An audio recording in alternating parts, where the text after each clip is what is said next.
तो welcome students. सो इस video का पार्ट 2 वीडियो है। यहाँ पर मैं और ज़्यादा क्वेश्चन डिस्कस करूँगा। तो देखिए, area under VT graph represents a physical quantity which has the unit. क्या होगा, मैं आपको यहाँ पर दिखा देता हूँ। वीटी ग्राफ, ये वेलोसिटी एक्सिस है, ये टाइम एक्सिस है, और ये वीटी ग्राफ है। इसको हम वीटी ग्राफ मानते हैं, इसे हम वीटी ग्राफ कहते हैं। और वीटी ग्राफ के अंडर में जो एरिया है, तो यहाँ पर ये इस एरिया को वो क्या रिप्रेजेंट करता है, एरिया अंडर वीटी ग्राफ। तो आप इसका नाम ABC दे देता हूँ। ये ट्रायंगल बन जाता है। तो इस ट्रायंगल का एरिया क्या है, पहले देखिए, ये इनिशियल वेलोसिटी यहाँ पर तो 0 होगा इनिशियल वेलोसिटी, और फाइनल वेलोसिटी b पर मान लीजिए v, और ये टाइम है। तो इसका जो एरिया है half into base into height. तो हाफ बेस क्या है AC, और हाइट क्या है BC। तो AC टाइम को रिप्रेजेंट करता है, और टाइम का यूनिट क्या है सेकेंड, और BC आपका वेलोसिटी को रिप्रेजेंट करता है। BC आपका ये वाला वेलोसिटी को रिप्रेजेंट करता है, और ये वेलोसिटी का यूनिट क्या है मीटर पर सेकेंड। तो यहाँ पर सेकेंड सेकेंड कट गया, तो यहाँ पर आ जाता है क्या यूनिट रह जाता है, मीटर रह जाता है। इसीलिए आंसर होगा मीटर। तो ये याद रखिए, एरिया अंडर वीटी ग्राफ हमेशा डिस्टेंस या मैग्नीट्यूड ऑफ डिस्प्लेसमेंट रिप्रेजेंट करता है। ठीक है। इस क्वेश्चन में देखिए, यहाँ पर 4 cars ABCD in moving in a levelled road, the distance versus time graph यहाँ पर ग्राफ में दिया है, फिगर में दिया है। तो चूज द करेक्ट स्टेटमेंट। देखिए, मैं आपको बता देता हूँ, डिस्टेंस टाइम ग्राफ का जो स्लोप होता है, वो स्लोप क्या देता है। ये सपोज डिस्टेंस है, ये टाइम है, ये एक्स, इसको मीटर में मेज़र किया जाता है डिस्टेंस को, और टाइम को हम सेकेंड में मेज़र कर रहे हैं। ये सपोज डिस्टेंस टाइम ग्राफ है, this is distance time graph, ये जो पिंक कलर। और ये जो डिस्टेंस टाइम ग्राफ है, इसका स्लोप हम जब निकालते हैं, तो हम ये एंगल जो है ना, इस एंगल का टैन थीटा निकालते हैं। तो टैन थीटा तो आपको मालूम नहीं है, तो इसीलिए आप क्या करेंगे, ऐसे निकाल सकते हैं। मैं इसका नाम दे देता हूँ OAB। तो स्लोप जब हम निकालेंगे, स्लोप ऑफ OA जो कि डिस्टेंस टाइम ग्राफ है, that is equal to perpendicular by base, that is AB by OB। और AB यहाँ पर डिस्टेंस को मेजर कर रहा है। डिस्टेंस मतलब इसका यूनिट है मीटर, और वो भी टाइम को रिप्रेजेंट करता है। टाइम मतलब सेकंड। तो मीटर बाय सेकंड क्या होता है, डिस्टेंस। तो स्पीड होता है, ये क्या होता है, स्पीड। तो यदि आप इसी ग्राफ में मैं दूसरा एक बना रहा हूँ, ये वाला देखिए, ये भी एक डिस्टेंस टाइम ग्राफ है। इसका मैं नाम देता हूँ O, एंड ये है सपोज C। ठीक है। अब देखिए, ये जो डिस्टेंस, पहला वाला ग्राफ जितना डिस्टेंस गया है T टाइम में, इसको x1 लेते हैं। अब दूसरा डिस्टेंस टाइम ग्राफ में T टाइम में उतना ही टाइम T टाइम में ये जो डिस्टेंस कवर किया है, ये x2 है। बट दोनों डिस्टेंस टाइम ग्राफ का जो स्लोप है, वो स्लोप किसका ज़्यादा है, ये OC का ज़्यादा है, क्योंकि ये बड़ा एंगल बनाया है। यदि इसको हम θ1 लेंगे, तो इसको मैं θ2 लूँगा। θ2 इज़ ग्रेटर देन θ1। तो स्लोप किसका ज़्यादा होगा, जिसका एंगल ज़्यादा है, तो इसका स्लोप ज़्यादा होगा। स्लोप ज़्यादा मतलब होना क्या, मतलब क्या है, स्लोप ज़्यादा होगा तो स्पीड भी ज़्यादा होगा। तो देखिए, मैं अभी स्लोप ऑफ OC निकाल रहा हूँ, तो ये आ जाएगा आपका CB बाई OB। CB यहाँ पर x2 बाई T टाइम दोनों के लिए मैं सेम ले आऊँगा यहाँ पर। तो डिस्टेंस क्योंकि बड़ा है, x2 बड़ा है, इसीलिए यहाँ पर स्लोप किसका ज़्यादा है, OC का स्लोप ज़्यादा है, तो उसका स्पीड भी ज़्यादा है। तो मैं कहूँगा, यदि ए वाला एक कार A का यदि डिस्टेंस टाइम ग्राफ OA है, और कार सी का डिस्टेंस टाइम ग्राफ ओ सी है, तो किसका स्पीड ज़्यादा है ना, जिसका स्लोप ज़्यादा है। उसी प्रकार आप यहाँ पर देख सकते हैं, ये वाला जो है ये सी कार का डिस्टेंस टाइम ग्राफ है, ये डी कार का डिस्टेंस टाइम ग्राफ है, और ये ए का और बी का। सबसे ज़्यादा स्लोप किसका है? सबसे ज़्यादा स्लोप आपका यहाँ पर ओ सी का है।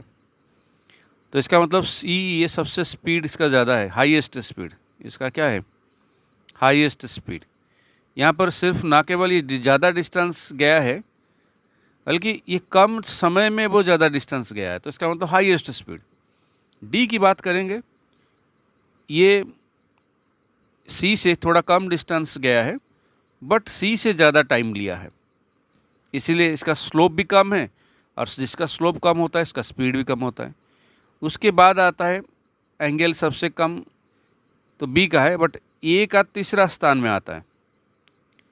हाँ, और ए भी जो कार ए है, ये आपका यदि मैं दिखा देता हूँ, यदि x4 है, ये c डिस्टेंस ट्रैवल कर रहा है x4, d डिस्टेंस ट्रैवल कर रहा है x3, तो a डिस्टेंस ट्रैवल कर रहा है x2, बट a भी वही डिस्टेंस जो x2 ट्रैवल कर रहा है वो भी ज़्यादा समय ले रहा है। देखिए यहाँ पर t4, ये वाला t3, ये वाला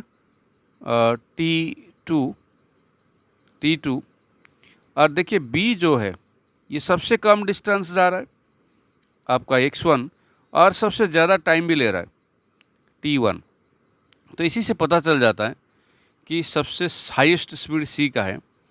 तो यहाँ पर ऑप्शन आप देख लीजिए, और वो ऑप्शन किस प्रकार है, car A is faster then D, ये तो गलत है, कार ए तो थर्ड में आ रहा है, सी तो सबसे ज़्यादा है।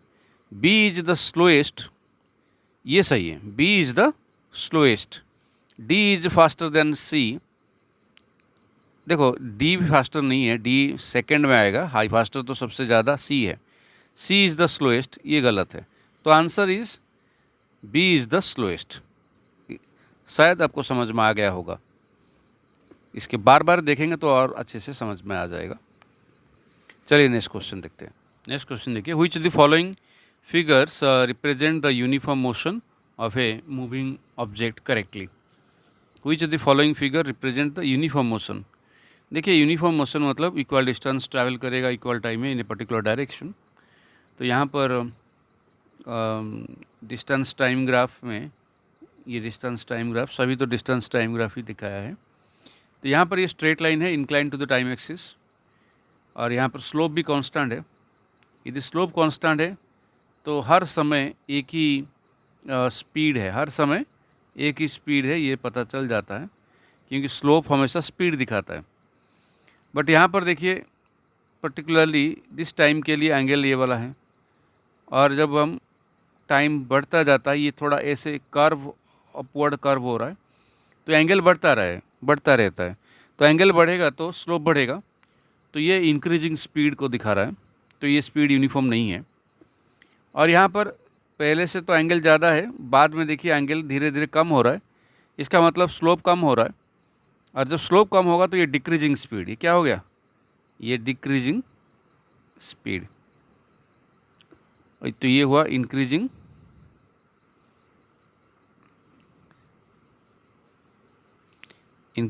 स्पीड। और ये देखिए स्लोप यहाँ पर parallel, distance time graph parallel to time axis है, तो एंगल जीरो है, तो स्लोप भी यहाँ पर जीरो है।